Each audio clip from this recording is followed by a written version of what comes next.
I'm ranking every agent in Valorant from worst to best based on the impact that they give in ranked as a Radiant Valorant player. At the end, I'm going to throw them all into a tier list for you guys to see.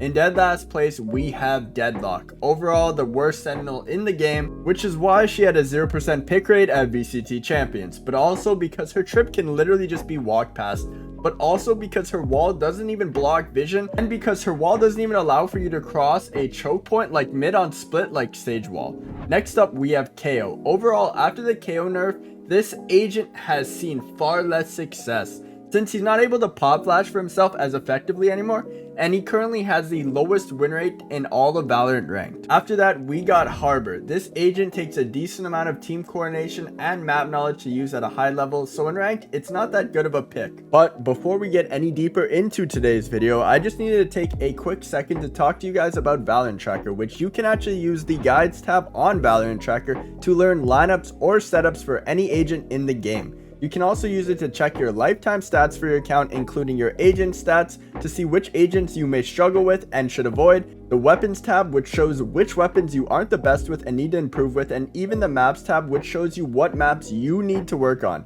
It even has a match history tab to show you your recent games, so you can see if you're having an off day and may need to take a break. The live match feature is also really nice, as you can see a visual breakdown of the ranks and stats of both teams while you are in a live game with them. And you can even use the trends tab, which will show you how you have been performing in your last 25 matches, so you can visualize whether you're performing worse or better than you used to be. If you want to improve your gameplay and hit Immortal, check out the link in the pinned comment or description. Now let's get right back to the video.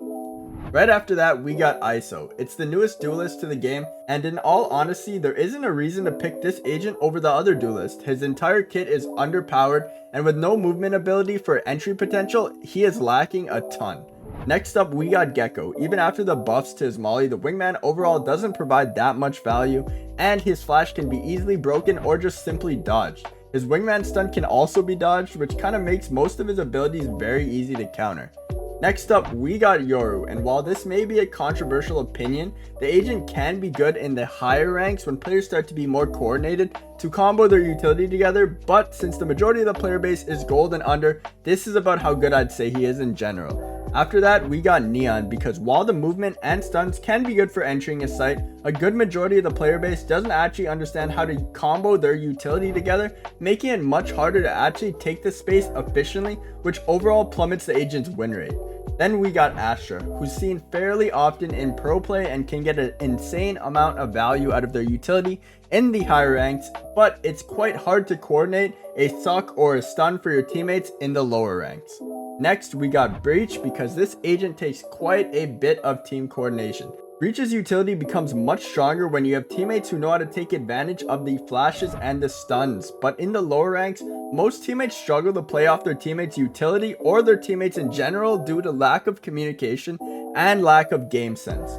After that, we got Sage, because one of Sage's strongest maps is Icebox, which is currently out of the map rotation. And you don't even really see Sage played on split anymore, since everyone learned how to counter the mid wall. After that, we got Chamber, because after the nerfs to this agent, basically his entire kit doesn't make sense to pick this agent over Killjoy or even Cypher after the new Cypher buffs.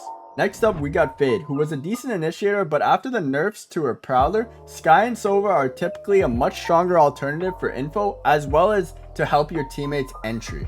Next up, we got Phoenix. His flashes are really predictable and easy to dodge, and his molly and wall don't heal nearly as much as they should in my opinion. I believe Phoenix needs a complete rework, but his ultimate is fairly strong for info and entry potential as well. After that, we got Viper. Since Breeze is back in rotation, she's a bit stronger, but with Icebox out of the rotation, her map pool is fairly limited, as other controllers are much stronger on maps like Haven and Ascent. After that, we got Sova, who is an overall fairly strong agent, but a ton of maps in the current rotation, his recon dart won't provide as much value as other agents. On maps like Split, the recon dart doesn't do as much, and after the drone and dart nerfs, he's become a tad bit weaker.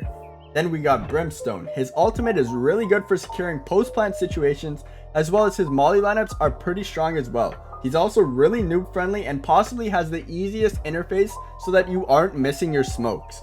After that, I have to put Reyna. In pro play, the agent is fairly bad, but in a ranked setting where a majority of people are playing, it's one of the highest win rates due to the insane solo carry potential. Since it's very reliant on mechanical skill, it's very much based on how good you are mechanically as a player.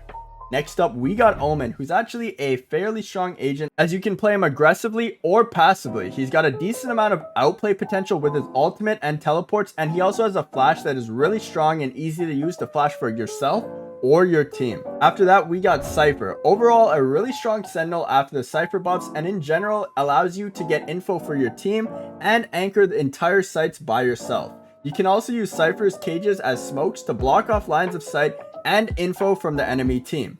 After that, we got Skye. Her flash gives info even if an enemy turns from it.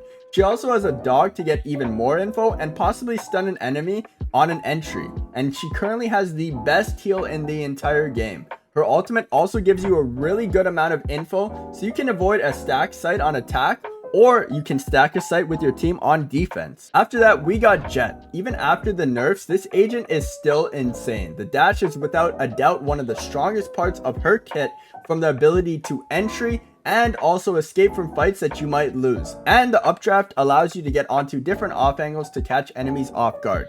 You can also use her knives to basically win an eco round single-handedly. After that, we got Raze, who's got insane entry potential still even after the nerfs. The blast packs are really good for displacing an enemy or even taking space into a site, as well as a nade to stop an entire push or clear out an angle for your team. The ultimate is also almost always a free frag as well, so you know we had to throw Raze up here. And in first place, we currently have Killjoy. The ability to hold down basically entire sections of the map based on purely utility is insane. You have an ultimate as well that will basically give you a free bomb site or a free retake, and you can even combo your ultimate with nano swarms to guarantee a free round win. Here's a look at the completed tier list, and again, this is a completely subjective opinion based on what I've seen while playing in Radiant Ranked on Valorant. This ranking will also differ between ranks, as some agents are obviously stronger in higher elos and vice versa. So I made another tier list based on actual raw statistics of all the agents in Valorant across all maps based on win rate from data on Valorant Tracker for you guys to see on screen now. As you can see, Brimstone technically has the highest win rate across all ranks in the last 2 weeks, and KO currently has the absolute lowest win rate in the game. Let me know in the comment section what you guys think about these tier lists, and if you enjoyed, don't forget to drop a like and subscribe. It really does help out the channel a ton. And also let me know if you agree or disagree with my list in the comment section below and why. Thanks for watching, and peace out, guys.